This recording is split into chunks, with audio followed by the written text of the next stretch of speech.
aming kasamang si April Enerio ay nakaantabay sa magiging direksyon ng ating panahon sa mga susunod na oras. Live mula sa Pag-asa DOST ang ulat panahon.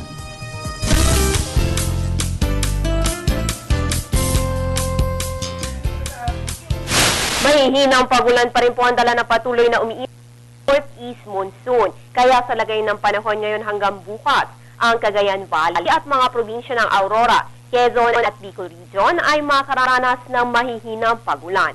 Habang dito sa Metro Manila at natitirang bahagi naman ay makaranas naman ng magandang panahon. Asahan lamang ang mga pulupulong pagulan o pagkidlat, pagkulog. Kaugnay ng patuloy na pag-iral ng amihan, nasa ilalim pa rin po ng gale warning ang malaking seaboards na Luzon, pati maging ang eastern seaboards ng Visayas. Kaya abiso ng Pag-asa, delikado po ang paglalayag lalo na ng maliliit na sasakyang pandagat dahil sa rough to very rough condition ng karagatan dulot ng surge ng northeast monsoon.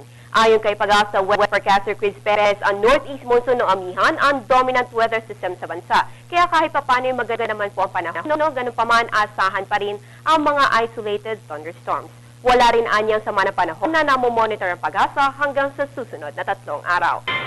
Ika-5 ng Marso, ipagpatuloy natin ang paglilibot sa Pilipinas bilang paghahanda para sa nalalapit na bakasyon at ang ating destinasyon sa Cagayan Valley. Tinatawag ring Land of Smiling Beauty. Dito matatagpuan ang pinakamahabang ilog sa buong Pilipinas, ang Rio Grande de Cagayan. Ito ang sumusuporta sa ilang endemic at endangered species tulad ng Luzon Bleeding Heart Pigeon, Philippine Eagle at Dudong Fish.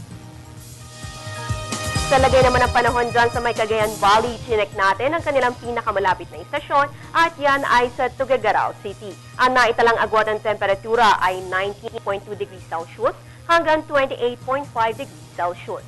Ayon sa Pag-asa, ang nabanggit na lugar ay makaranas ng maulap na kalangitan na mahihinang pagulan dulot po yan ng hanging amihan.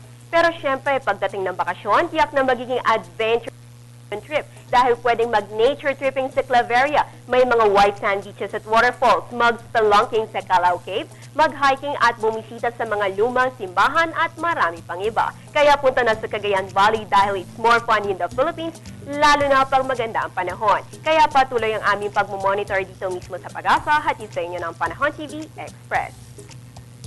At yan ang pinakahuling balita mula dito sa Pag-asa DOST. Para sa Telebisyon ng Bayan, April Enerio.